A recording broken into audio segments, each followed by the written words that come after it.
Well, hello folks. Welcome back to my channel, Bale and Wires Old Iron. Well, we've got Jimmy and James both here in the shop, and on this video we're going to get you through the last stages of getting old Jimmy Hoffa here ready to go to the C10 Nationals. We got one more big job that we got to get done before he goes, and we're also going to talk a little bit about the Scottish tartan interior I put in this truck, and a little bit of history on the valve covers on these V6 engines. So I've looked up some history on this. I knew a little bit of history already going into this, but nobody really knows exactly what's true. So here in the video we're going to take a break and we're going to go over a little history lesson. Bale and Wires history. So stay tuned, everybody.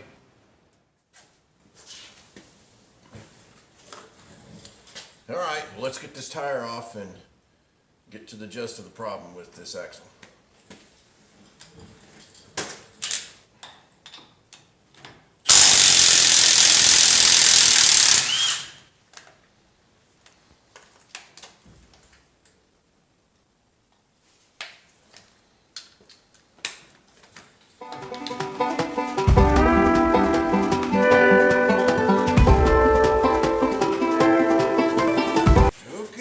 See what we got.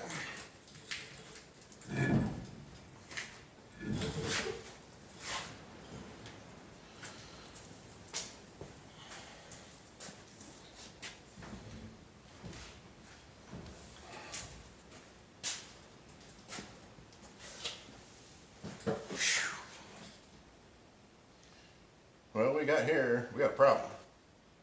Let me bring you in here and I can show you what's going on. Alright, so here we are. This is the passenger side of the rear of Jimmy's axle here. As you can see, there's the brakes, there's the hub, and if you look, in my last video I showed you the other pieces of the drum, there was two of them, and right there's the third, and this thing's been leaking in the axle seal for a long time. You can see in there it's just caked. It's pretty caked in there too. I was wanting to change this axle out anyway. When I changed the tires and found this, I thought, well, we're going to do this now. I've got a 14 bolt that was out of a 70s 3/4 ton Chevy pickup that I'm going to put on this, and it's got provisions for a park brake back here in the back, instead of having the park brake on the drive shaft right behind the transmission. So when I showed you at the very end of my last video, right there's the rest of the drum on this side. When I took this tire off of here to put the other tires and wheels that I had them wagon wheels, and I had them redone. I had them powder coated, and them tires I had too, but I wanted to use them. They're really good tires. And once we get done with the car show season, we start using Jimmy out when I help my neighbor farm, you know, we'll need them tires. But let me take you to the other side and I'll show you more what that drum's supposed to look like. There's the drum on this side, and you can see it's all in one piece. But I'm going to go ahead and work on getting this axle out of here. I'm going to get under there and drop the drive line, get the brake line off of it, and get ready to cut the U-bolts. Well, I'm going to get you all a closer look underneath in here and see what we're doing. We're going to have to drop that drive line. As you can see, that pinion seal's been leaking a long time. It's been leaking all over the place. The shocks over there we're going to have to drop out. U-bolts, I'm just going to cut them. Then the brake lines on the back side we're going to have to take off. But that's what we're going to be working on. I'm going to get under here and we'll get this stuff apart.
Okay, there's that. Well, now let's see what we can do about them shocks.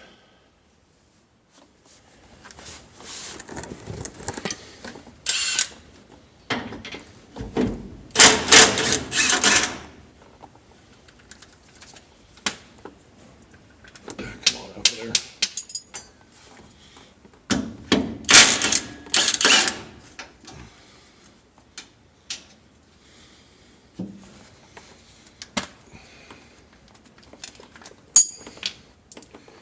Okay. I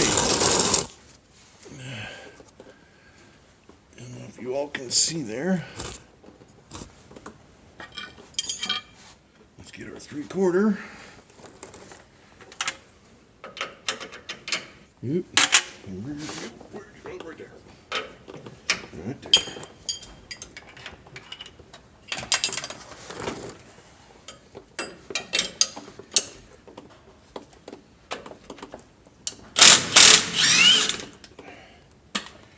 Yeah, so far all this is coming out nice. Probably because it's covered in grease.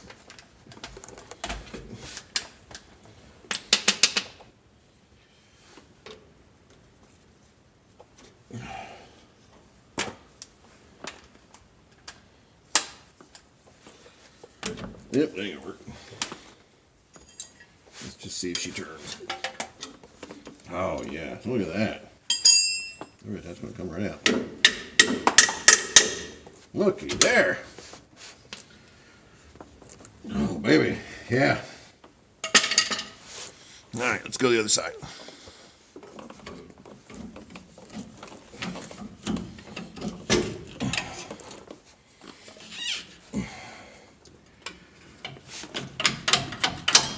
Look at there.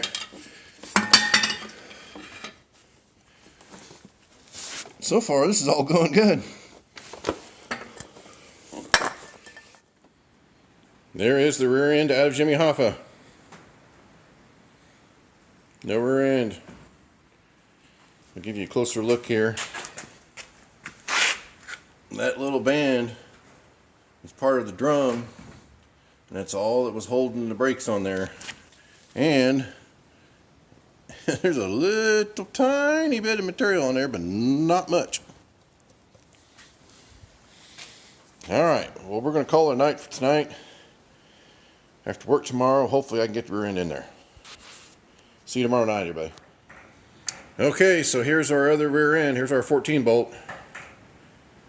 I'm going to clean up underneath of Jimmy there a little bit and get this put in. And hopefully we don't have a lot of issues. Looks like I'm going to have to do something about some shock mounts. But that's not a problem. I can cut them off the other one if I need to. Okay, let me get things cleaned up a little bit and then we'll get it under there. Alright, I got a little ahead of myself here. I've got the axle in there and getting ready to bolt it up. But I got a little problem back here. See how long the U-bolts are?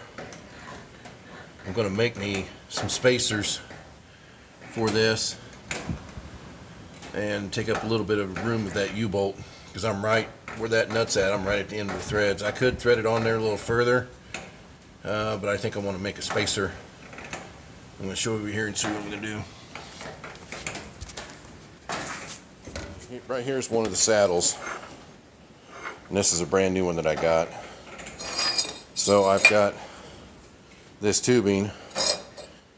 I'm going to put it across there like that, drill holes in it, and then over on my little lathe I'm making some spacers to go inside of this tube, right inside there. Don't worry, I wasn't going to leave that hollow tube to crunch down. No, I'm making spacers right now. Let me take you over to the lathe and I'll show you. So here it is right here. I got ahead of myself. I thought, oh boy, I don't have my audience here. I better get with it. But that's going to be one of our spacers right there. Let's go ahead and cut it off.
I am by no means a professional machinist. I do like to fool around with it. I'm sure a professional machinist would have that lopped off in no time. If any of you out there are, let me know. Do I have that cut-off tool right there in the right spot? Do I have it sticking in there too far? Or do I have it not sticking out far enough? Let me know.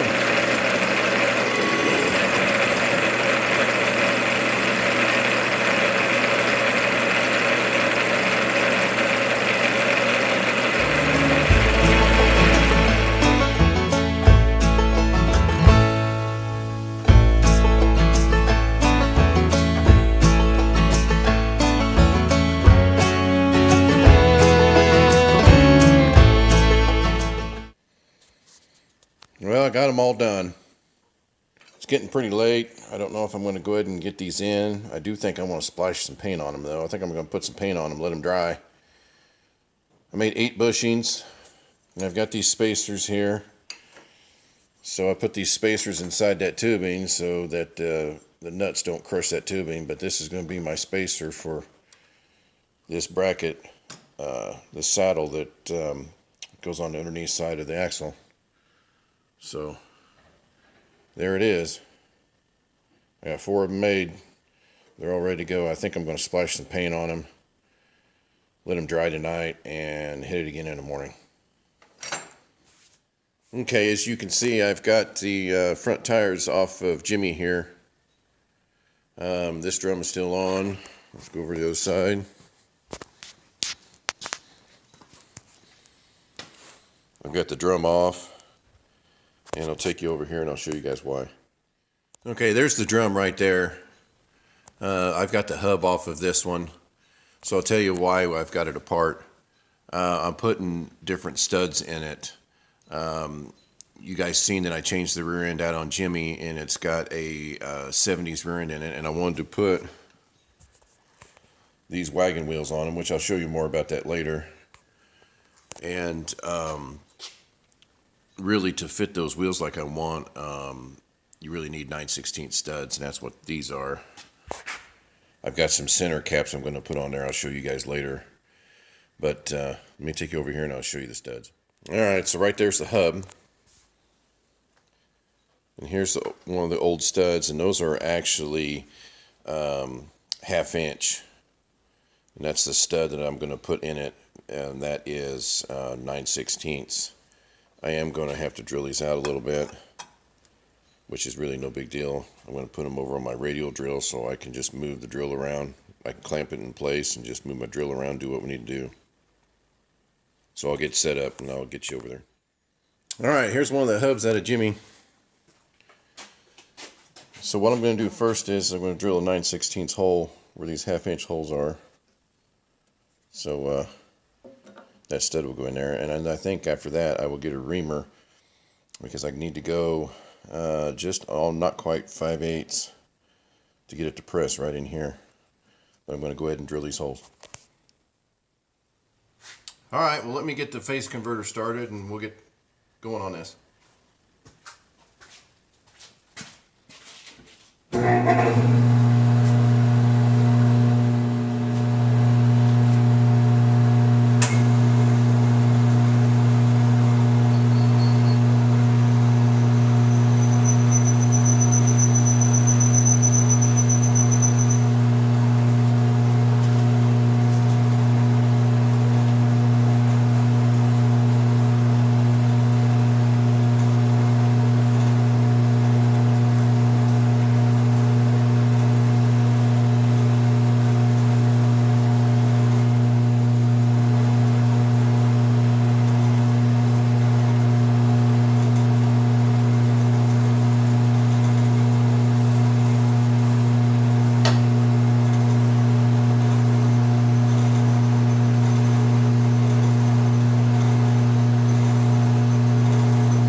on the table, and then I can move this around to each of the holes. I'll loosen it up here real quick and I'll show y'all.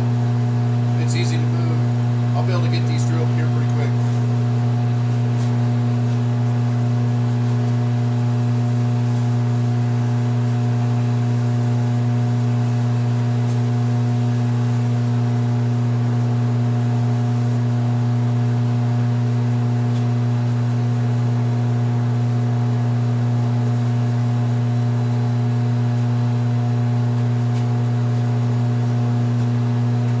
See, just as quick as that, I'm on to the next hole.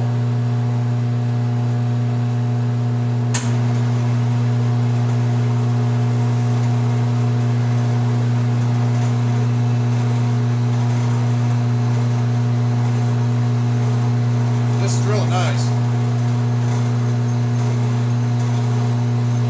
Sorry for the phase converter, it's right behind me. This is kind of my machining area here at the shop. That's where my phase converter is.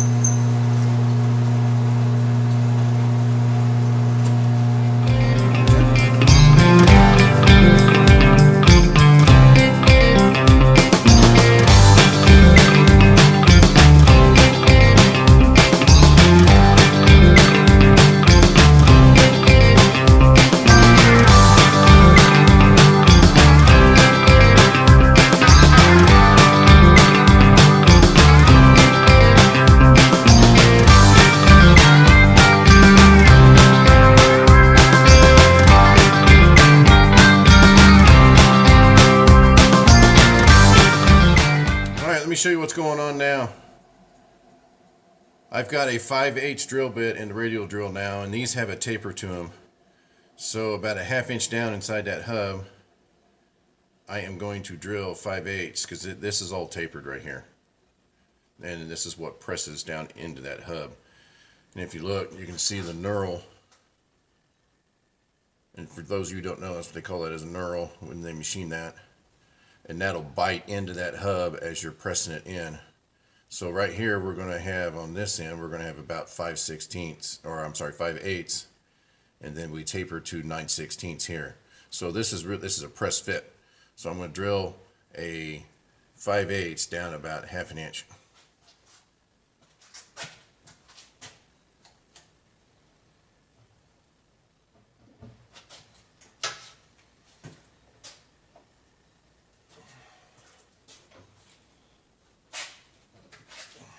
All right, phase converter again.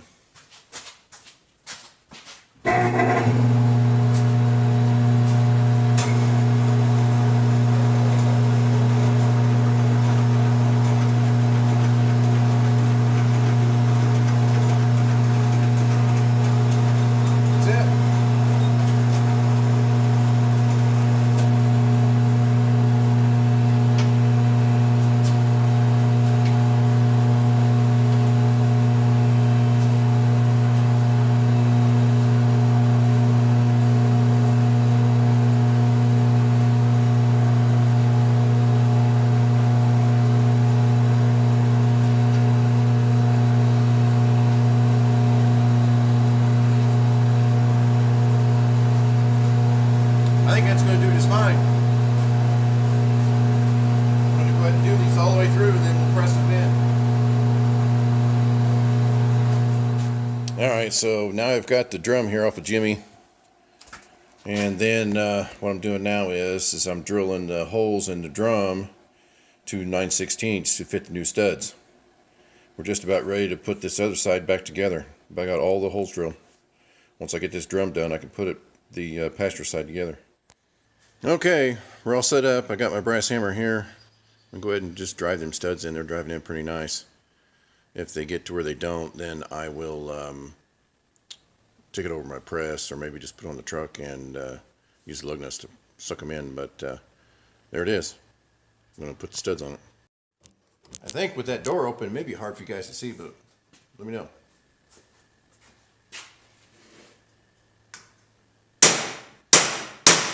Oh, piece of cake. I'll have to drive in a little more, but we're going to go right in.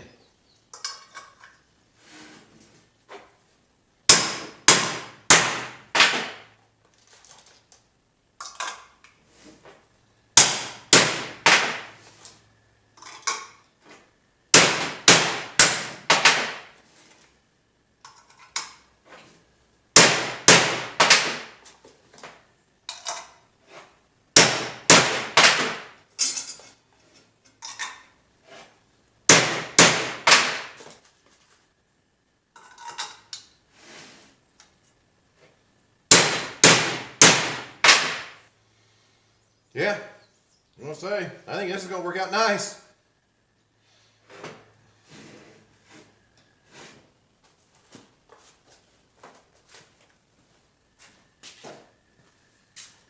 All right, let's get the drum on it.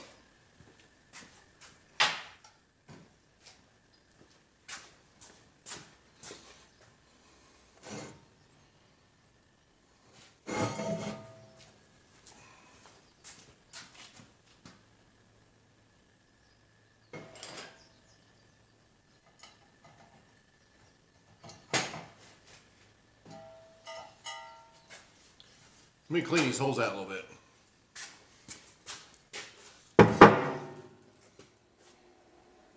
Well, folks, there's this side all wrapped up. I don't need to show the other side. I've already showed you everything over here. I'll get it done. Then I'll get the wheels on here and show you what this is all about. Now, here on the front, I believe on the driver's side there was some studs broken and missing, and a couple on the back. But as you've seen before, Jimmy's got a new rear end. There's the new studs, 9/16. And the old ones were 1/2 inch. I'll show you what that's all about here in just a minute. Well, folks, there it is. There's my tire and cap combo. I really like them wagon spoke wheels. You'll see here in a minute, there's a theme. I use them on a lot of the old rigs. But there it is.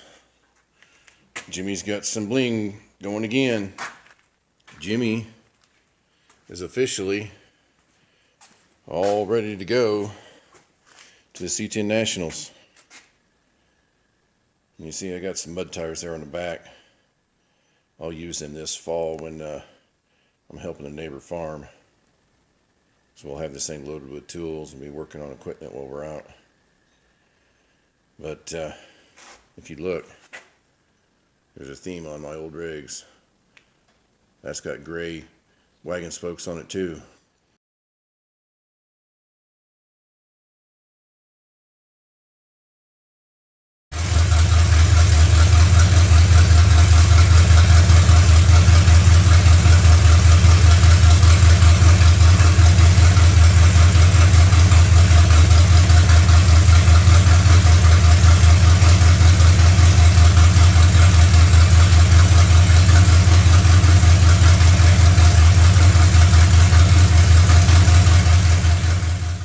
Alrighty, folks, this is the night of May 6th, so there's James, and James is pretty much ready to go.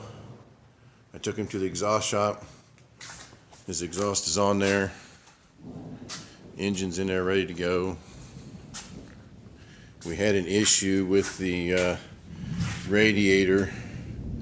The threads were stripped and the bung for the transmission lines. So we actually installed a transcooler, so that took care of that situation. All the lights are working, everything's ready to go. I gotta take old James here and take him to town. So let me see if I can get you guys set up here.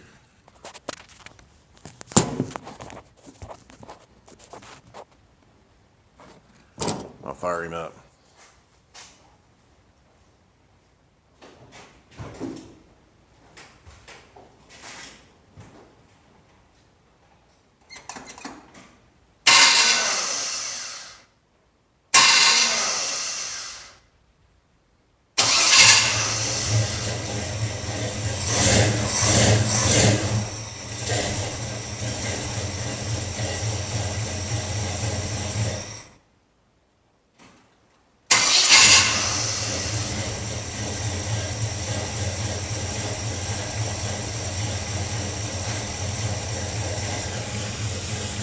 Alright, so there he is.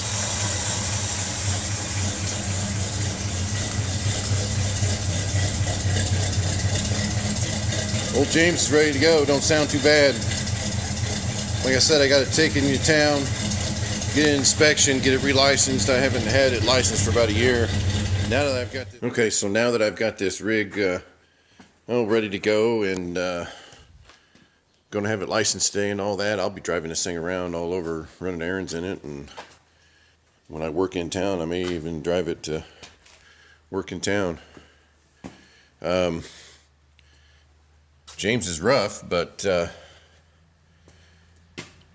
he does a good job.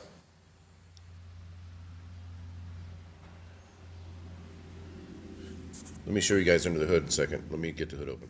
Okay, so we took this engine out of another truck to put in here, and this is really just temporary. We'll have this in here probably all this year, but we did put a new brake booster on it, new brake lines. We did some wiring to it. Last year I put a whole new wiring harness in it. So this is the rig is ready to go. I showed you the cooling fan earlier and the radiator, but that's where we're at. So James and Jimmy are ready to go to C10 Nationals. We'll see you all there. Okay, everybody, so we're going to close out this video. I am here in Dallas, and so we did make it to the C10 Nationals. Jimmy and James are both here. This is actually Friday, day of the event. I didn't get much filming, but we will have a lot of filming of the event tomorrow on Saturday. I do have, my next video is going to be basically our trip coming down here, and a little bit of video of the event. I think I'm going to have it in two parts, maybe a little bit of the video of the event, and then some more of the event and our trip home. I do have some really cool stuff, a cool junkyard we went to in the next video. I'm going to have some video of, but I did tell you all that we would talk about the pattern for the interior for Jimmy Hoffa. So yes, that is a Scottish tartan, and so yes, the reason is because of the valve covers that was on Jimmy at one time. Now Jimmy had plaid valve covers at one time, but old cousin Waylon took them off to put them on his V12. So right now Jimmy does not have them on it. I'm looking for another set of valve covers for that 305 V6, and I'm going to put them on Jimmy. I'm looking for another set to send off to get hydro dipped with the Scottish tartan pattern on them. But that's exactly why. So there's a little bit of discussions about that. Why the plaid valve covers on that generation of engine? There's a couple of different stories. So one of them that I looked into was it was a recall, and there was a valve adjustment, and after they did the recall, they put the valve covers on it. And they also said that those valve covers had a little bit of a plastic coating that would quiet down the lifters. That's what people would complain about.